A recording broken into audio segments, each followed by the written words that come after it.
요즘 이런 생각해 보신 적 있으십니까? 나는 왜 이렇게까지 했는데 이 사람은 아무렇지도 않을까? 분명히 잘해줬습니다. 기다려줬고 참아줬고 먼저 손 내밀었습니다.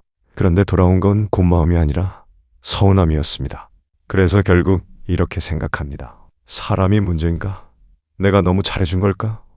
그런데 오늘 그 답이 완전히 달라질 수 있습니다. 문제는 사람이 아니라 기대였기 때문입니다. 이걸 이해하면 가장 가까운 사람일수록 훨씬 편해지고 훨씬 오래갑니다. 우리를 가장 지치게 만드는 관계는 나쁜 사람과의 관계가 아닙니다. 기대했는데 돌아오지 않은 관계입니다. 알아줄 줄 알았는데 모를 때, 당연히 해줄 줄 알았는데 안 할 때, 그때 느끼는 감정의 이름은 서운함이 아니라 기대의 붕괴입니다. 저 역시 이 문제로 오래 힘들었습니다. 진심을 다했는데 왜 이렇게 지칠까? 왜 관계가 갈수록 무거워질까? 그 답을 몰랐습니다. 그러다 한 문장을 만나게 됩니다. 내 것이 아닌 것에 행복을 맡기는 순간 당신은 이미 노예가 된 것이다. 에픽테토스. 그때 처음 이해했습니다. 내가 힘들었던 이유는 사람 때문이 아니라 내 것이 아닌 것에 기대를 걸었기 때문이라는 것. 나는 에픽테토스입니다. 지난 시간 관계를 정리하는 이야기에서 이미 만난 적이 있습니다. 나는 그때도 같은 것을 말했고 오늘도 같은 것을 말합니다. 세상의 모든 것은 두 가지로 나뉩니다. 내 것, 그리고 내 것이 아닌 것. 내가 통제할 수 있는 것은 단 하나입니다. 내 생각, 내 선택, 내 반응. 내가 통제할 수 없는 것은 분명합니다. 상대방의 마음, 상대방의 반응, 상대방이 나를 어떻게 생각하는지. 내 것이 아닌 것에 행복을 맡기는 순간 당신은 이미 노예가 된 것입니다. 기대는 바로 그 맡김입니다. 상대방이 알아줄 것이라는 기대, 고마워할 것이라는 기대, 달라질 것이라는 기대. 그것들은 처음부터 당신의 손밖에 있었습니다.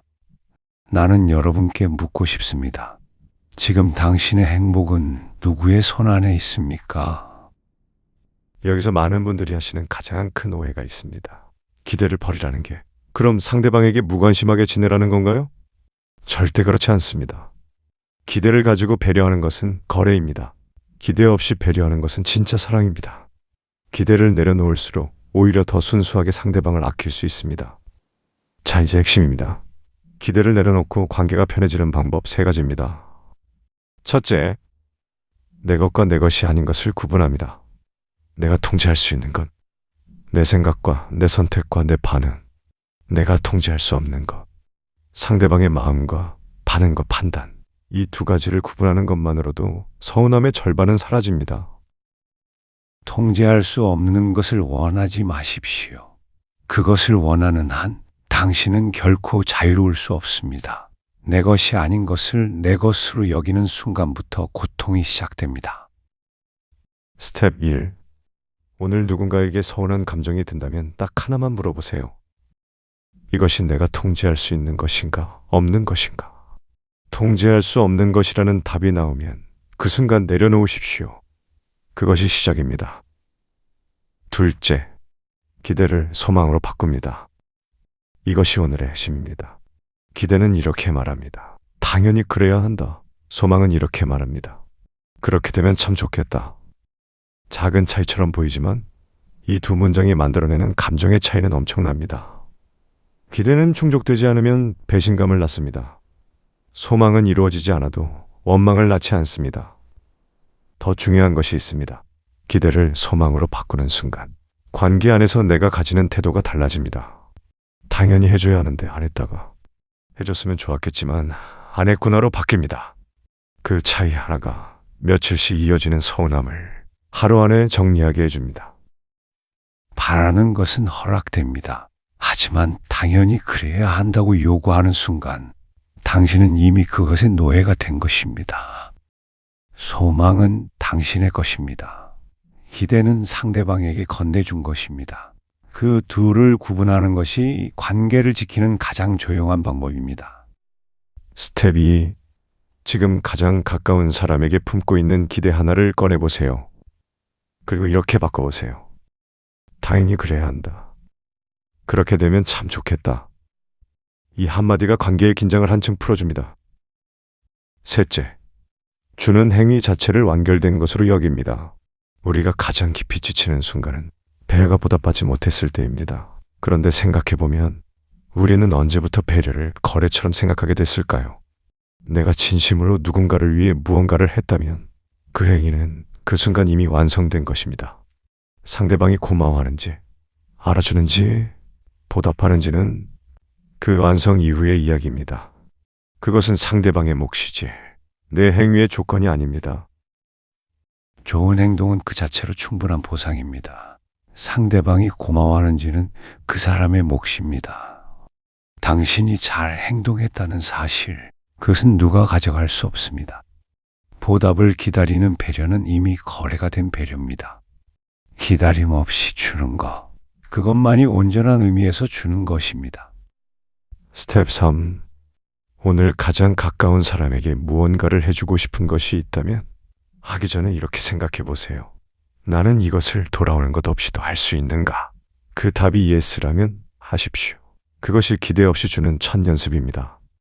이 세 가지를 알고 나면 이렇게 달라집니다. Before, 기대가 배신당할 때마다 지치고 서운하다. 상처 준 것은 상대인데 힘든 것은 나다. 관계가 갈수록 무거워진다. After, 이것이 내가 통제할 수 있는 것인가 먼저 구분한다. 기대 대신 소망으로 바꿔 품는다. 주는 행위 자체를 완결로 여기니 섭섭함이 줄어든다. 오늘 드리는 작은 미션입니다. 지금 누군가에게 서운한 감정이 있다면 댓글에 이렇게 써주세요. 나는 오늘 내 것이 아닌 것을 내려놓기로 했다. 이 한 문장이 기대를 자유로 바꾸는 첫걸음입니다. 오늘 배운 세 가지 기억하시죠? 첫째, 내 것과 내 것이 아닌 것을 구분한다. 둘째, 기대를 소망으로 바꾼다. 셋째, 주는 행위 자체를 완결로 여긴다. 나는 노예였습니다. 그러나 단 한 번도 자유를 잃지 않았습니다. 내 것이 아닌 것을 원하지 않기 때문입니다. 기대를 버린다는 것은 차가워지는 것이 아닙니다. 온기는 내가 만들고 반응은 상대의 몫으로 돌려주는 것입니다. 그리고 소망은 품대에 요구하지 않는 것입니다. 그것이 가장 오래가는 관계의 지혜입니다. 기대를 버리면 관계가 차가워지지 않습니다. 오히려 더 따뜻해집니다. 기대 없이 주는 것만이 진정한 사랑이고 기대 없이 만나는 것만이 진정한 관계입니다. 오늘 이 이야기가 여러분의 관계를 조금 더 가볍고 조금 더 오래 따뜻하게 만들어주기를 바랍니다. 내 것이 아닌 것에 행복을 맡기는 순간 당신은 이미 노예가 된 것이다. 에픽테토스. 다음 영상에서는 타인의 시선에서 자유로워지는 법에 대해 이야기해 보겠습니다. 구독과 알림 설정을 해두시면 다음 이야기도 놓치지 않으실 수 있습니다.